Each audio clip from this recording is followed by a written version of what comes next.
The light filtering through the infirmary window made Ren blink.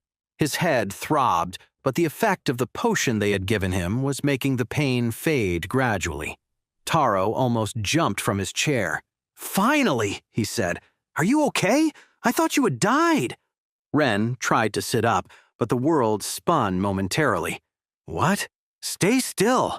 Taro gently pushed him back to the bed. "The nurse said mana poisoning is no joke. What were you thinking?" Ren asked. "Why are you here? The classes? Did your brain melt? Wei isn't at school today, remember?" Taro resettled in his chair. "And Lin left me here to wait for you to wake up, and wait for punishment too, when she found out I helped you escape training." Ren asked, "Lin already knows?" "Oh, yes," Taro grimaced. "I confessed everything when she started threatening to triple my training and fail me in the battle unit. We were on our way when we saw you being carried out of the cave by the guards, but by then they were already bringing you to the infirmary." Ren closed his eyes, processing the information. "How angry is she?"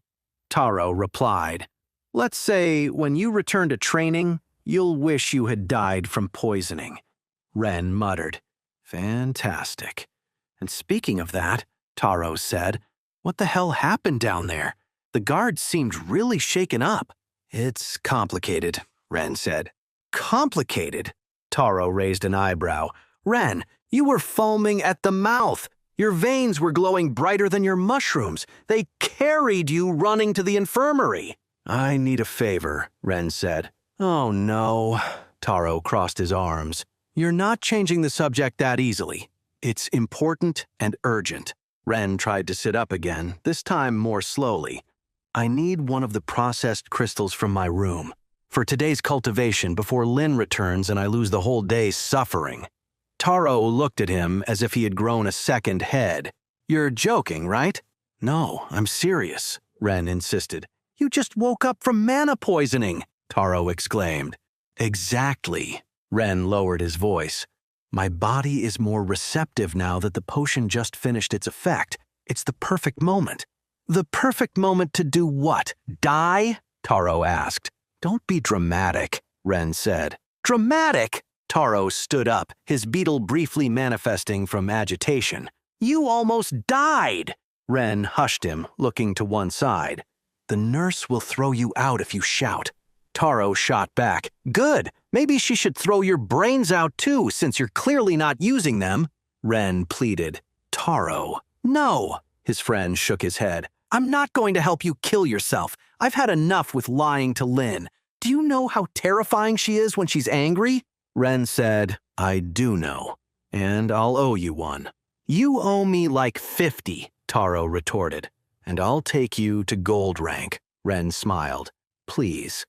Taro stared at him for a long moment, then looked aside, feigning disinterest. "I don't believe you, but fine. If you die, I get your stuff." "Deal," Ren agreed. "And what you have in the bank," Taro added. "Now you're abusing," Ren said. Taro sighed dramatically.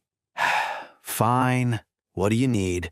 "The usual processed crystal," Ren lay back down. "And one more thing." "What?" Taro asked. Ren smiled mysteriously. "A hydra?" Lin frowned while the guard finished his story.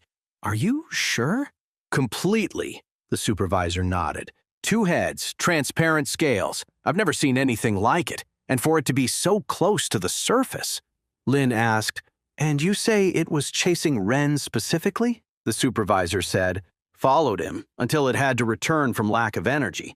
The boy must have really bad luck for a beast of that level to waste so much energy in a place without mana in a chase.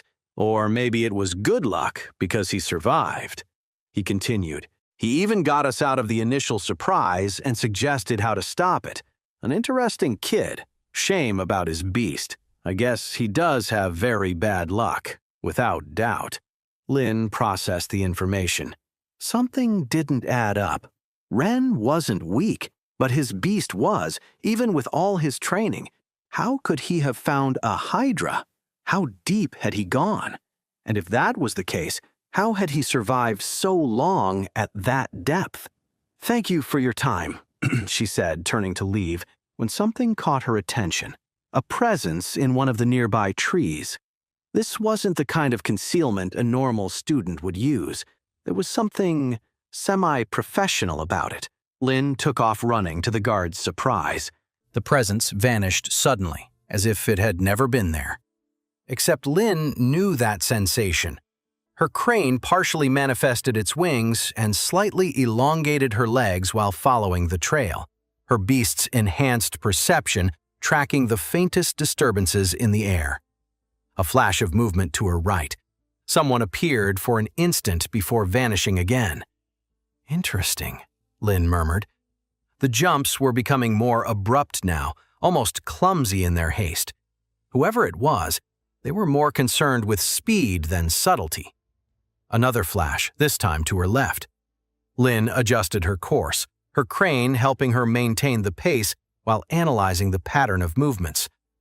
"Why the rush?" she whispered while following the flashes of movement, her experienced eyes noting how each jump seemed to cost the fleeing figure more effort than the last.